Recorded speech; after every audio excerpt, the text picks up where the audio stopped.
जय हिंद, नमस्कार फ्रेंड। ज्योति क्लासेस में आप सभी का एक बार फिर से स्वागत है। फ्रेंड्स, जैसा कि आप सभी को पता है कि हम अपनी क्लास 6 होम साइंस की NCERT वेस्ट सीरीज़ कंटिन्यू रखे हैं और जिसमें हमने अभी तक चैप्टर 1 to 4 कंप्लीट किया है। आज हम करेंगे फ्रेंड्स चैप्टर 5।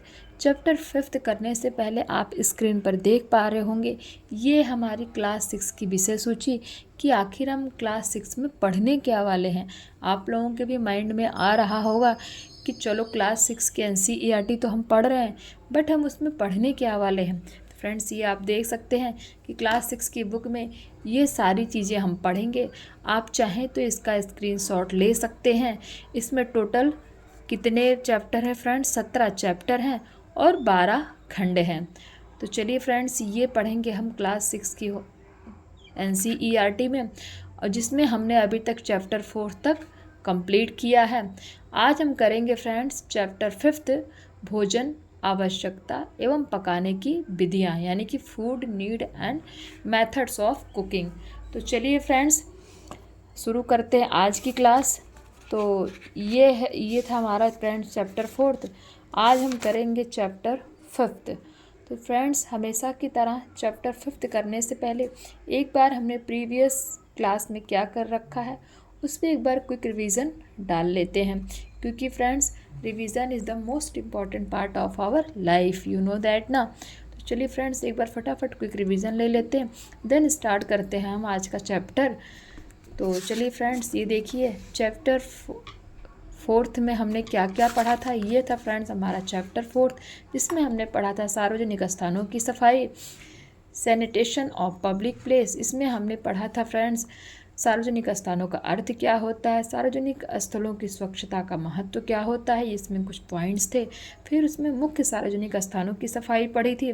मुख्य सार्वजनिक स्थानों की सफाई में था फ्रेंड्स हमारा पार्क की सफाई, विद्यालय की सफाई, देन था हमारा मेलों की सफाई। फिर हमने पढ़ा था फ्रेंड्स स्वस्थ और सुखी जीवन के लिए आसपास की सफाई। तो ये हमने कंप्लीट किया था। देन हमने पढ़ा था चैप्टर 4 के स्मरणीय तथ्य, यानी कि इस पूरे चैप्टर का कंक्लूजन क्या निकलता है उस पर हमने डाली थी एक नज़र। फिर हमने किया था फ्रेंड्स प्रश्नौली, और प्रश्नौली में हमने किए थे इस चैप्टर के बहुविकल्पीय प्रश्न, रिक्त स्थानों की पूर्ति, और फिर हमने किए थे इसके सही गलत के चिन्ह। तो चलिए फ्रेंड्स, ये था हमारा चैप्टर 4। आई होप आपका क्विक रिवीजन हो गया होगा। तो चलिए स्टार्ट करते हैं आज का टॉपिक, जो है पोषण। पोषण हमें किससे मिलता है? भोजन, भोजन की आवश्यकता एवं पकाने की विधियाँ। भोजन की हमें क्या आवश्यकता है, उसके पकाने की विधियाँ कौन कौन सी हैं, वो हम आज कवर अप करेंगे। तो food need and methods of cooking, ये है फ्रेंड्स हमारा आज का टॉपिक, जो कि बहुत ही ज़्यादा इंटरेस्टिंग होने वाला है। तो आई होप आप सभी लोग ध्यान से इस वीडियो को देखेंगे, क्योंकि ध्यान से देखेंगे तभी आपको एक एक पॉइंट अच्छे से समझ में आएगा। तो चलिए फ्रेंड्स स्टार्ट करते हैं। भोजन पकाना भी एक कला है। गृहिणी को भोजन पकाते समय इस बात का विशेष ध्यान रखना चाहिए कि भोजन के पौष्टिक तत्व नष्ट न हो, भोजन स्वादिष्ट और पौष्टिक बने, जिससे परिवार के समस्त सदस्य संतुष्ट हों एवं उनका स्वास्थ्य ठीक रहे। अतः प्रत्येक गृहिणी को भोजन पकाने के उद्देश्यों, पकाने की विधियाँ एवं भोजन के तत्वों को सुरक्षित रखते हुए भोजन बनाने का समुचित ज्ञान आवश्यक है। इसके अभाव में गृहिणी सब्जियों को काटने, धोने व पकाने में ही उनके पौष्टिक तत्वों को नष्ट कर देती है। इससे घर के सभी प्राणियों का स्वास्थ्य प्रभावित होता है। तो फ्रेंड्स, ये बहुत ही ज़रूरी है कि जो भी भोजन पका रहा हो उसको पकाने की विधियाँ एवं उसके तत्वों को सुरक्षित रखने का सही उपयोग आना चाहिए। नेक्स्ट है भोजन का अर्थ। समस्त सजीव प्राणियों को जीवित रहने तथा अपने शरीर को सुचारू रूप से चलाने के लिए भोजन की आवश्यकता होती है। भोजन शरीर को शक्ति या ऊर्जा प्रदान करता है, शरीर की वृद्धि या विकास में योगदान देता है, शरीर के रख रखाव का कार्य करता है तथा शरीर को विभिन्न रोगों से बचाए रखने में भी सहायक होता है। अतः हम कह सकते हैं कि शरीर रूपी मशीन को चलाने के लिए भोजन रूपी ईंधन की आवश्यकता होती है। नेक्स्ट है भोजन की आवश्यकता। मानव शरीर तब तक ही भली भांति कार्य करता है जब तक उसे पौष्टिक भोजन प्राप्त होता रहता है। अतः हमारे लिए पौष्टिक भोजन की आवश्यकता निम्नलिखित कारणों से होती है। नंबर 1, भोजन हमारे शरीर को ऊर्जा प्रदान करता है। नंबर 2, यह शरीर की नई कोशिकाओं के निर्माण में, कोशिकाएं मतलब सेल्स, कोशिकाओं के निर्माण में सहायक होता है। नंबर 3, भोजन से मांसपेशियां पुष्ट होती हैं तथा शरीर सुदृढ़ बनता है। नंबर 4, भोजन की आवश्यकता शरीर में टूट फूट की मरम्मत के लिए भी जरूरी है। नंबर 5, भोजन प्राणियों को पोषण कर उन्हें जीवित रखता है। नंबर 6, भोजन द्वारा शरीर की हड्डियां एवं मांसपेशियां मजबूत होती हैं तथा मस्तिष्क का विकास होता है। नंबर 7, भोजन द्वारा प्राप्त पोषक तत्व शरीर को रोगों से बचाते हैं, यानी कि भोजन से जो प्राप्त पोषक तत्व होते हैं उससे क्या होता है, हमारा शरीर रोग रहित होता है, यानी कि हमारे शरीर को रोगों से बचाता है।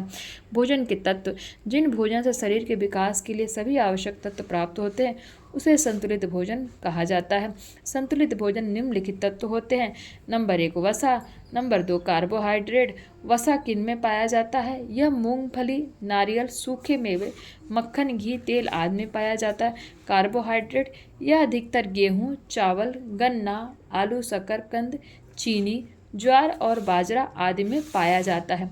Number 3, protein. यह दाल, दूध, मांस, मछली, चना, मटर, सेम आदि में पाया जाता है।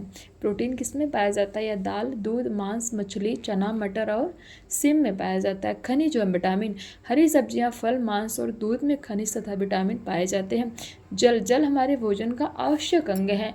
भोजन पकाने के प्रकार, अनाज, फल, सब्जियां, दूध, घी, चीनी आदि पदार्थों में पोषक तत्व होते हैं। इन सभी को भोजन के रूप में ग्रहण किया जाता है। भोजन को ग्रहण करने के आधार पर इसे अग्रलिखित रूप में वर्गीकृत किया जाता है, यानी कि भोजन के कितने प्रकार होते हैं। भोजन के 2 प्रकार होते हैं, कच्चा भोजन एंड पका भोजन। तो कच्चा भोजन क्या होता है? सामान्यतः भोजन को पकाकर खाया जाता है, परंतु बहुत सी सब्जियां तथा फल ऐसे भी हैं जिन्हें कच्चा खाया जाता है। इन कच्चे भोज्य पदार्थों की अपनी ही उपयोगिता है। बहुत से फलों को कच्चा ही खाया जाता है तथा कुछ फलों का रस निकालकर रस पिया जाता है। किन फलों का रस निकालकर पिया जाता है फ्रेंड्स? जैसे कि अनार मौसम्मी हो गया, संतरा हो गया, आम हो गया, इन सब के क्या किए जाते हैं? इनके रस निकाल कर पिए जाते हैं। फिर कच्चे भोज्य पदार्थ खाने के लाभ क्या है कि यानी कच्चा भोजन किस लिए खाना चाहिए, उसके क्या क्या बेनिफिट्स हैं हमारी लाइफ में। कच्चे खाद्य पदार्थों से निम्नलिखित लाभ प्राप्त होते हैं। नंबर 1, कच्चा खाने से फल और सब्जियों के पोषक तत्व तो नष्ट नहीं होते, यानी कि अगर आप किसी भी फल या सब्जी को कच्चा खाओगे तो उसमें उपस्थित जितने भी पोषक तत्व है ना वो आपके बने रहेंगे, उसमें वो निकलेंगे नहीं, यानी कि नष्ट नहीं होंगे। नंबर 2, कच्चे भोज्य पदार्थ खाने से शरीर हिष्ट पुष्ट बनता है। नंबर 3, कच्चे फल तथा सब्जियां खाने से पाचन शक्ति ठीक रहती है तथा कब्ज की शिकायत नहीं होती। नंबर 4, कच्चे भोज्य पदार्थ खाने से भूख खुलकर लगती है अतः स्वास्थ्य ठीक बना रहता है। नंबर 5, भोज्य पदार्थों को कच्चा खाने से इन्हें पकाने में श्रम और ईंधन खर्च नहीं करना पड़ता, यानी कि फ्रेंड्स अगर आप किसी भी ना खाने वाली चीज़ को बिना पकाए खाएंगे तो उससे ये बेनिफिट भी है कि आपको इनको पकाने में मेहनत भी नहीं लगेगी। और जैसे हमारा गैस स्टोव पहले के समय में चूल्हा था तो इन सब को खर्च भी नहीं करना पड़ेगा। खा है पका हुआ भोजन, जिस भोज्य पदार्थों को आप आग पर भली प्रकार पकाकर खाया जाता है उसे पका हुआ भोजन कहते हैं। जैसे दाल, चावल, सब्जी, साग, रोटी, पराठा, पूरी, खीर, हलवा एवं मिठाइयाँ आदि पका हुआ भोजन है। पकाने से भोजन स्वादिष्ट और पाचक बन जाता है। भोजन पकाने के लाभ, यानी कि भोजन पका हुआ तो खाना चाहिए, बट इसके लाभ क्या, यानी कि इसके बेनिफिट्स क्या क्या हो सकते हैं, इसके बारे में हम थोड़ा सा जान लेते हैं। खाद्य सामग्री को पाक क्रिया द्वारा तैयार करके अथवा पकाकर खाने से निम्नलिखित लाभ होते हैं। खाद्य सामग्री को जब सही ढंग से पकाया जाता है, खाद्य में यानी कि खाने वाली सामग्री, तो वह आकर्षक बन जाती है। मिर्च, मसाले आदि डालकर पकाया गया आहार विशेष आकर्षक बन जाता है। गेहूं अथवा आटे में कोई आकर्षण नहीं होता, उससे बनाई गई रोटी या पराठा विशेष आकर्षक प्रतीत होता है। पाक क्रिया से आहार को विविधता प्रदान की जा सकती है। एक ही खाद्य सामग्री से पाक क्रिया द्वारा विभिन्न व्यंजन तैयार किए जा सकते हैं। तो ये है फ्रेंड्स भोजन पकाने के लाभ। अब देखते हैं भोजन पकाने की विधियाँ। तो हमने इसके लाभ जान लिए, भोजन कितने प्रकार के होते हैं ये हमें पता चल गया, भोजन का अर्थ क्या होता है, भोजन की आवश्यकता क्या होती है, ये सारे पॉइंट्स हमने कवर किए। देन हमारा नेक्स्ट है भोजन पकाने की विधियाँ यानी कि मेथड्स ऑफ फूड कुकिंग। तो चलिए देखते हैं भोजन पकाने की प्रमुख विधियां हैं, निम्नलिखित है। भाप द्वारा वस्तुओं को पकाना भाप द्वारा पकाने की विधि कहलाती है। प्रेशर कुकर में भाप द्वारा ही भोजन पकाया जाता है। भाप द्वारा पकाया गया भोजन पौष्टिक होता है। इस विधि से भोजन पकाने में समय और ईंधन की बचत होती है तथा भोजन के पौष्टिक तत्व भी नष्ट नहीं होते। नंबर 2 है उबालना। कुछ भोज्य पदार्थ केवल जल में ही पकाए जाते हैं, यही विधि उबालना कहलाती है। यानी कि जैसे आलू हो गया, उसको पानी में डाल दिया, या आप देख सकते रहे होंगे कि स्क्रीन पर आलू है और इसको पानी इसमें डाल दिया गया है, तो ये कौन सी विधि है, इसको हम कहेंगे उबालने की विधि। यह विधि सबसे आसान है। भगोने पतीले में पानी के साथ वस्तु को ढककर तब तक पकाते हैं जब तक वह मुलायम ना हो जाए। आलू, अरबी आदि उबालकर ही बनाए जाते हैं। अरबी आप सभी को पता है बहुत ही खाने में टेस्टी होती है, और आलू तो लगभग सभी का फेवरेट होता है। तो इन सब को लगभग जो है ज़्यादातर इनकी जो डिशेस बनाते हैं हम इनको उबाल कर ही बनाते हैं। इन्हें छिलके सहित ही उबालना चाहिए, यानी कि चाहे आलू हो चाहे अरबी हो, इनको कभी इनका छिलका उतार कर नहीं पकाना चाहिए। ऑल टाइम इनको जब भी पकाना है इनको छिलके के साथ ही पकाना चाहिए। तो ये हुआ फ्रेंड्स। नेक्स्ट है हमारा भूनना। सीधे आग पर रखकर पकाने की विधि को भूनना कहते हैं। भुट्टा, शकरकंदी, आलू तथा बैंगन आदि को भूनकर भी पकाया जाता है। गर्म रेत से चने, मक्का, मूंगफली तथा मटर आदि को भी भूना जाता है। पनीर को सीख में लगाकर भूना जाता है। भूनकर खाया गया भोजन सुपाच्य तथा स्वादिष्ट होता है। आप ये देख पा रहे होंगे कि ये सब दिख रहा है आपको, ये क्या है, खाना बनाने की विधि है। इस विधि को क्या कहते हैं, भूनना। नेक्स्ट है सेकना।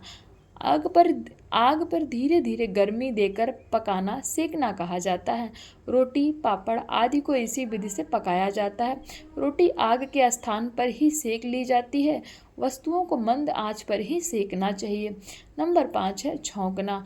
बर्तन में घी तथा मसालों के साथ धीरे धीरे पकाना छौंकना कहलाता है। गर्म होने पर घी तथा मसाले डालकर वस्तु को धीरे धीरे गुलाबी होने तक यानी कि पिंक कलर आने तक भूनना चाहिए। सब्जियां इसी प्रकार पकाई जाती है। नंबर 6 है तलना। गहरी कढ़ाई में अधिक घी या तेल में वस्तु को पकाने की विधि तलना कहलाती है। पूरी, कचौरी, समोसे, मटरी आदि को तलकर पकाया जाता है।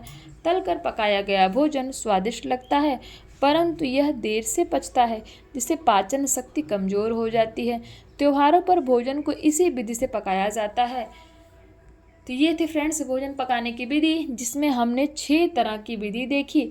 अब देखते हैं भोजन पकाते समय ध्यान रखने योग्य विशेष बातें। कि भोजन तो पका लेंगे, ठीक है, उसकी विधि भी हमने जान लिया, लेकिन भोजन पकाते समय हमें किन किन बातों का ध्यान रखना चाहिए उस पर एक नज़र डालते हैं।